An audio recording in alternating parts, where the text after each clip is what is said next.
This is a STRATCOM info summary for the last week. Last week, Russia continued shelling peaceful Ukrainian cities, killing civilians and striking civilian infrastructure. In the village of Yarova in Donetsk region, the enemy dropped bombs just as people were receiving their pensions. At least 25 civilians were killed and many more wounded. On Wednesday night, Russia launched a combined strike on Ukraine using attack drones and missiles.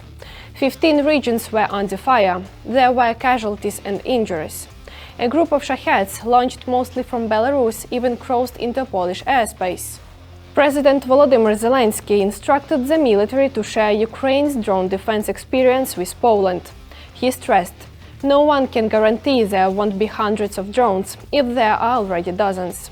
Only joint European forces can provide protection. We are ready to help with technology, crew training and intelligence."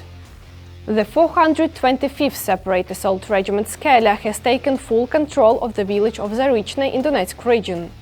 The General Staff of the Armed Forces of Ukraine confirmed this and released video of the Ukrainian flag being raised in the village. Zarychne belongs to the Liman community in Kramatorsk district. Earlier, a assault group of the same regiment liberated the villages of Udachne and Novoekonomichne in Donetsk region. In August alone, Defense Forces drones hit more than 60,000 enemy targets. Kamikaze drones and bomber drones remain the leaders in effectiveness.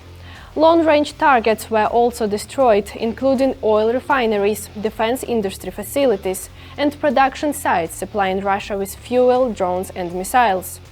Commander-in-Chief Alexander Syrsky announced this following a monthly briefing of the development of Ukraine's drone forces. He noted that the enemy is copying Ukraine's successful technologies, especially drone interceptors.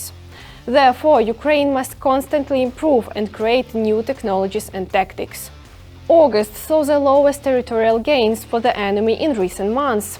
For example, on the Dobropillia axis, Russian troops captured 13.5 square kilometers, but lost 25.5. In total, Ukraine's defense forces regained control over 58 square kilometers, liberating several settlements.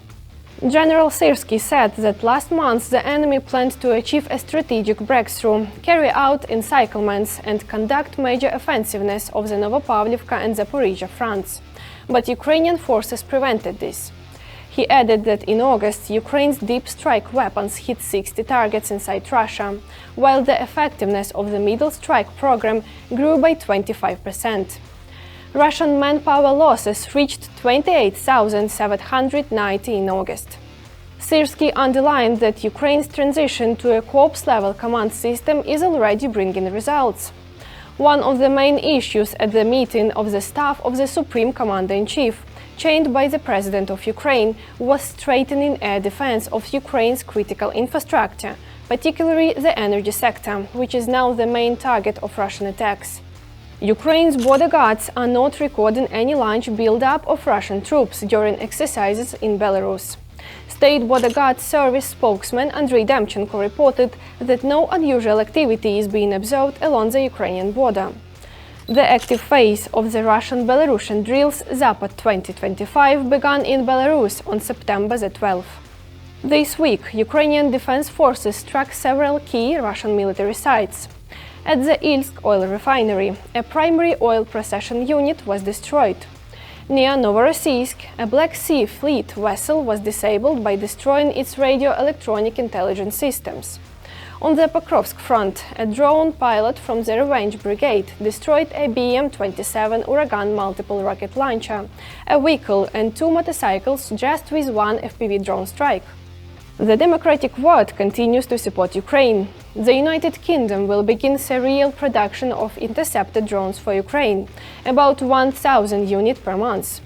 Strengthening air defense and developing joint production in the defense industry were the main topics of the Ukraine Defense Contact Group, known as Ramstein, which took place in London.